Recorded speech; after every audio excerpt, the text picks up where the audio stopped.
नमस्कार दोस्तों, मैं आपका दोस्त डॉक्टर ख्वाहिश अयान आपके अपने यूट्यूब चैनल डॉक्टर ख्वाहिश अयान वेलनेस हब में आपका स्वागत करता हूँ। फ्रेंड, जैसा कि आप लोग जानते हैं कि मैं हेल्थ और हेल्थ केयर टॉपिक्स पर वीडियोस बनाता हूँ, तो जो मेरा आज का टॉपिक है वो है ब्रोंकाइटिस। ये एक ऐसी समस्या है जो बच्चे, बड़े, बूढ़े किसी को भी हो सकती है, किसी भी वक्त हो सकती है। तो फ्रेंड, आपसे मेरा निवेदन है कि जो लोग मेरे यूट्यूब चैनल पर नए हैं वो प्लीज मेरा यूट्यूब चैनल सब्सक्राइब करें, वीडियो को लास्ट तक देखें, अच्छी लगे तो उसे लाइक करें और जिन्हें ये प्रॉब्लम है उसे जरूर शेयर करें। या आपका कोई भी क्वेश्चन होता है तो आप उसे कमेंट बॉक्स में कर सकते हैं, लिख सकते हैं, मैं उसका जवाब जरूर दूंगा। तो फ्रेंड, चलिए शुरू करते हैं। ब्रोंकाइटिस क्या है? ब्रोंकाइटिस किन्हें होता है? ब्रोंकाइटिस क्यों हो जाता है? क्या सिम्टम्स हैं? कैसे डायग्नोज होती है इसकी? ठीक है, और इसके घरेलू इलाज क्या है और इसका ट्रीटमेंट क्या है, ये सारी चीजें आपको आज बताऊं।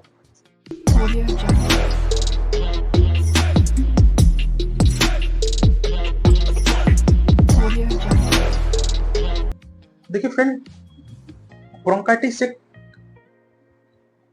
बीमारी है फेफड़ों से जुड़ी हुई जो अक्सर लोगों में देखी जाती है, लेकिन अगर समय रहते इसका इलाज ना किया जाए तो ये बहुत लंबे समय तक चलने वाली बीमारी हो जाती है, जिसमें इंसान बहुत ज्यादा परेशान भी हो जाता है। फेफड़ों की कोई भी परेशानी है, बीमारी है, तो उसमें इंसान अक्सर परेशान हो ही जाता है और फिर उसे और ज्यादा प्रॉब्लम होने लगती है। अब आता है फ्रेंड्स कि ब्रोंकाइटिस क्या है। तो ब्रोंकाइटिस को समझने से पहले ये समझें कि ब्रोंकाइटिस फेफड़ों से जुड़ी हुई समस्या है। तो हमारे नाक से एक नली जुड़ी हुई होती है, ट्रैकिया, जो यहाँ तक जाती है। कहाँ तक? आपके फेफड़ों तक एक नली जाती है, ठीक है। यहाँ से डिवाइड हो जाती है दो नली। इसी सांस की नली में जो यहाँ से डिवाइड होती है, इसे ब्रोंकी या ब्रोंकियल ट्यूब बोलते हैं, ब्रोंकाई बोलते हैं।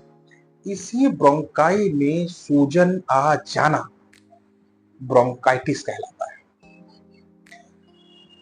ये और आगे चल के ये छोटी छोटी पतली पतली शाखाओं में टूट जाते हैं। वहां तक अगर सूजन आ रही है तो उसे ब्रोंकोलाइटिस कहते हैं। लेकिन अभी हम बात करेंगे ब्रोंकाइटिस की। ब्रोंकाइटिस को नॉर्मल अगर वर्ड में समझें तो सांस की नली के अंदर आपका इन्फ्लेमेशन हो जाना, सांस की नली का छोटा हो जाना, नैरो हो जाना ब्रोंकाइटिस कहलाता है। अब आता है कि ब्रोंकाइटिस जब हो जाता है तो क्या देखने को मिलता है। जब ब्रोंकाइटिस हो जाता है तो ये सांस की नली जब नैरो हो जाती है, छोटी हो जाती है, पतली हो जाती है, तो होता क्या है कि सांस अच्छे से नहीं आ पाता और हमारे जो ये नली होती है इसमें एक खास तरह का म्यूकस बनता है जिसका प्रोडक्शन ज्यादा होने लगता है। और ये म्यूकस इसलिए बनता है कि धूल मिट्टी जो जाती है वो इसमें चिपक जाए और ये बाहर की तरफ आता रहता है, जो लोग बाहर थूक देते हैं या कुछ लोग निकल भी जाते हैं। इसका मेन काम जो होता है वो धूल मिट्टी को बचाने से रोकने का होता है। लेकिन जब वो छोटा हो जाता है और फिर यहाँ पे म्यूकस भी बढ़ जाता है, तो एक तो म्यूकस गाढ़ा, बलगम गाढ़ा, और ऊपर से सांस की रास्ता भी छोटा, सांस लेने में बहुत कठिनाई होती है, तो इंसान बहुत ऐसे करके इसे निकालने की कोशिश करता है। बलगम सफेद भी आ सकता है, पीला भी आ सकता है, हरा भी आ सकता है, या कभी कभी बलगम में खून भी आ जाता है। तब ये इशारा करता है कि कहीं पेशेंट जो है टीबी की तरफ तो नहीं जा रहा है, ट्यूबरकुलोसिस की तरफ तो नहीं जा रहा है, इसे कहीं फेफड़े की टीबी तो नहीं हो गई।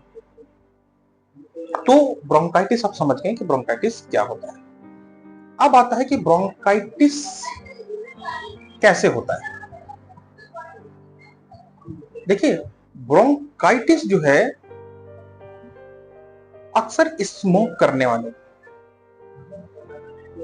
या जो लोग बाहर काम करते हैं या केमिकल कंपाउंड के रिएक्शन में ज्यादा रहते हैं या उसका ज्यादा यूज करते हैं, धूम पॉल्यूशन में ज्यादा रहते हैं, ऐसे लोगों को ये खतरा होने का ज्यादा चांस रहता है। इसके अलावा ब्रोंकाइटिस आपकी वायरस की वजह से होता है, लेकिन कभी कभी ये बैक्टीरियल इन्फेक्शन भी होता है। ठीक है, तो आपका जो इसका सिम्टम्स होता है, वो सिम्टम्स ये होता है कि पेशेंट को सांस लेने में परेशानी, पेशेंट के गले से विजिंग साउंड भी आ सकता है, पेशेंट का अचानक से जो है परेशानी बढ़ जाती है, और हाँ, ये एकदम से अटैक इसका होता है तो एलर्जी की वजह से भी होता है। ब्रोंकाइटिस दो तरह के होते हैं, एक्यूट ब्रोंकाइटिस और क्रॉनिक ब्रोंकाइटिस, लेकिन आज हम बात करेंगे एक्यूट ब्रोंकाइटिस के बारे में, जो अचानक से पैदा हुई होती है एलर्जी की वजह से, एकदम से बैक्टीरियल इन्फेक्शन वायरस की वजह से होती है अचानक से। इसमें पेशेंट को सांस लेने में घबराहट होती है, सांस अच्छे से नहीं आता। ठीक है, और सांस अच्छे से नहीं आता, इसके पीछे रीजन ये होता है कि ये जो सांस ले जाने वाली जगह होती है वो छोटी हो जाती है, इसमें सूजन आ जाती है, और ये जब आगे जाते हैं तो ये जो छोटी छोटी शाखाएं होती हैं ये एक गैस से, गुब्बारे से जुड़ी होती है, जिन्हें एल्वलाई कहते हैं। एल्वलाई का काम ये होता है कि ब्लड में मौजूद आपकी सांस से जो आपने लिया उसमें मौजूद ऑक्सीजन को ब्लड में मिलाना और ब्लड में मौजूद कार्बन डाइऑक्साइड को लेकर वापस छोड़ना। ये प्रॉपर अच्छी तरीके से फिर नहीं हो पाता, क्योंकि अच्छे से ऑक्सीजन नहीं जा पाता तो अच्छे से काम नहीं हो पाता, इसलिए सांस लेने में ज्यादा परेशानी होती है। सीने में भारीपन रहता है, दर्द बना रहता है, और बलगम अचानक बढ़ जाता है, बलगम का सिक्रेशन ज्यादा होने लगता है। ये बलगम पीला, सफेद, हरा कैसा भी आ सकता है। इसके अलावा पेशेंट को बुखार रहती है, थकान रहने लगता है, पेशेंट का किसी काम करने में मन नहीं करता है। ये सारे जो है सिम्टम्स भी देखने को मिलते हैं ब्रोंकाइटिस। ब्रोंकाइटिस में डॉक्टर आपको देखते ही समझ जाते हैं कि परेशानी क्या हो सकती है, लेकिन फिर भी डॉक्टर्स जो है आप जब जाते हैं डॉक्टर के पास में डायग्नोस करने आते हैं तो डॉक्टर कुछ जांचें करा सकते हैं, जिनमें कुछ ब्लड की जांच है, पीएफटी करा सकते हैं, पल्मोनरी फंक्शन टेस्ट करा सकते हैं, सीटी करा सकते हैं, आपका चेस्ट एक्सरे करा सकते हैं, इन सारी चीजों को देखते हैं। और इसका जो घरेलू इलाज है, ठीक है, ब्रोंकाइटिस, तो वो पहली बात तो जो भी इलाज किया जाता है वो सिर्फ सिम्टोमेटिक किया जाता है। स्मोक पर आपको बिल्कुल स्मोकिंग नहीं करनी है, उस पर आपको पाबंदी लगानी होती है। सारी चीजें जो अनवांटेड हो रही हैं उन्हें बंद करना होता है। अब आता है कि घरेलू इलाज क्या होता है, घरेलू इलाज कैसे होता है और क्या हो सकता है घरेलू इलाज। देखिए, म्यूकस बलगम का गाढ़ा हो जाना भी एक दिक्कत करता है, बलगम ज्यादा बन रहा है वो भी दिक्कत करेगा, क्योंकि सांस की नली बहुत छोटी है, नैरो हो चुकी है। ठीक है, तब आप क्या करते हैं, इसको पतला करने के लिए पानी का बफारा लेते हैं, ज्यादा पानी पिएंगे आप, गर्म पानी का इस्तेमाल करेंगे आप, अदरक तुलसी का काढ़ा ले सकते हैं, गर्म हल्दी वाला दूध ले सकते हैं, जिससे आपको बहुत आराम मिल जाता है। दूसरा, ठंडी चीजों का आपको सेवन करना पूरी तरीके से बंद करना होता है। बर्फ हो गया, ठंडा दूध हो गया, ठंडी चीजें हो गई, आइसक्रीम हो गई, और पानी हो गया ठंडा, ये सब चीजों को बंद करना होता है। हाँ, इसको आपको कम करने के लिए गर्म हल्दी का दूध, अदरक तुलसी का काढ़ा, ये सारी चीजें, गर्म बफारा, नेबुलाइज करना। नेबुलाइजर एक खास तरह की मशीन होती है जिसके अंदर ब्रोंकोडायलेटर मेडिसिन चलती है, जो आपकी ये सांस की नली है इसको थोड़ा सा फैला देती है, जिससे आपको सांस लेने में आराम आ जाता है। अब आता है डॉक्टर्स कैसे ट्रीटमेंट करते हैं। अगर आप डॉक्टर के पास जाते हैं, देखिए डॉक्टर आपको सिम्प्टोमेटिक ट्रीटमेंट करते हैं, जैसी दिक्कत होगी वैसा ही सिम्प्टोमेटिक ट्रीटमेंट करते हैं। इसमें स्टेरॉइड भी चल सकती हैं, एंटीबायोटिक्स भी चलती हैं, और ब्रोंकोडायलेटर मेडिसिन चलती हैं, कफ मेडिसिन चलती हैं जो कफ को बाहर निकालती हैं, कफ पतला करने की मेडिसिन चल सकती हैं, कफ मतलब बलगम को पतला करने की मेडिसिन चल सकती है, बलगम को बाहर निकालने की मेडिसिन चल सकती है, सारी मेडिसिन जो है ये चलती है। अब आता है बहुत ही इंपॉर्टेंट चीज जिसको आपको ध्यान में रखना है कि अगर ऐसा है तो मुझे क्या करना है। अगर बलगम बन रहा है और बलगम के साथ में बलगम सफेद, पीला, हरा, काला आ रहा है तो आपको घबराने की ज्यादा बात नहीं है। लेकिन अगर बलगम में ब्लड आ रहा है तो ये एक रीजन आपका ट्यूबरकुलोसिस हो सकता है कि ये आपकी फेफड़े की कहीं टीबी तो नहीं है। तब आप क्या करेंगे, आपको जल्द से जल्द डॉक्टर के पास जाना है, अपना चेकअप कराना है। अगर टीबी के लक्षण आप दिख रहे हैं और टीबी कंफर्म हो जाता है तो आपको तुरंत के तुरंत ट्यूबरकुलोसिस टीबी की दवा आपको चालू कर देनी है, तुरंत शुरू कर देनी है। देखिए, टीबी एक गंभीर बीमारी है जिसके बारे में मैं पहले भी वीडियो बना चुका हूं और आप उस वीडियो को देख भी सकते हैं।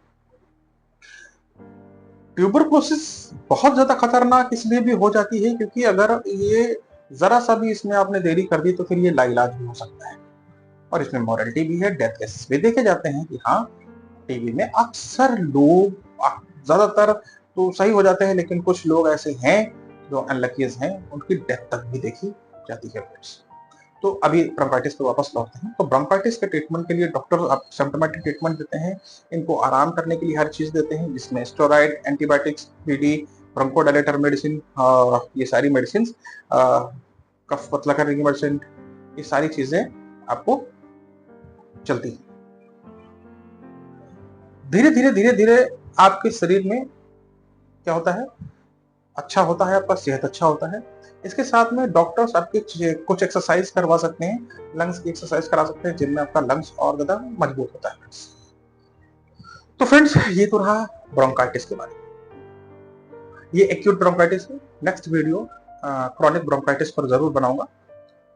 अगर आपको ये वीडियो अच्छा लगा है तो प्लीज मेरी वीडियो को लाइक करें, वीडियो को शेयर करें, जिन्हें प्रॉब्लम हो रही है उन तक पहुंचाएं, शायद ये वीडियो उनका काम में आ जाए। और क्रॉनिक ब्रोंकाइटिस के लिए बने रहिए हमारे यूट्यूब चैनल पर।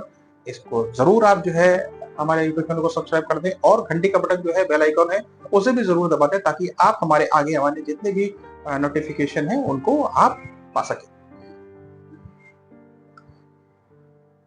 अब अगर आपका इस वीडियो से कोई भी रिलेटेड क्वेश्चन आपका रहता है तो प्लीज आप हमें कमेंट बॉक्स में कमेंट कर सकते हैं। कमेंट बॉक्स में कमेंट करने पर, पढ़ने पर मैं जरूर आपको उसका जवाब दूंगा और सारी चीजों से बात करूंगा। दूसरा है कि मैं एक हफ्ते में मैं क्वेश्चन एंड आंसर भी शुरू करने वाला हूं, जिसमें लाइव में आऊंगा और लाइव आप लोगों से बात भी करूंगा। आपके लाइव क्वेश्चन के आंसर्स दिए जाएंगे, जैसा भी है आप मुझसे बात कर सकते हैं। और वो होगा एवरी संडे 10 to 11, मतलब 10 से 11 के बीच में नाइट में। तो फ्रेंड, आज के लिए इतना ही, फिर मुलाकात होगी किसी और वीडियो में, किसी और टॉपिक पे। तब तक के लिए अल्लाह हाफिज, नमस्ते, सत श्री अकाल, God bless you. Hello friends, welcome back to my YouTube channel. Please subscribe my YouTube channel and hit the bell icon button. Thank you.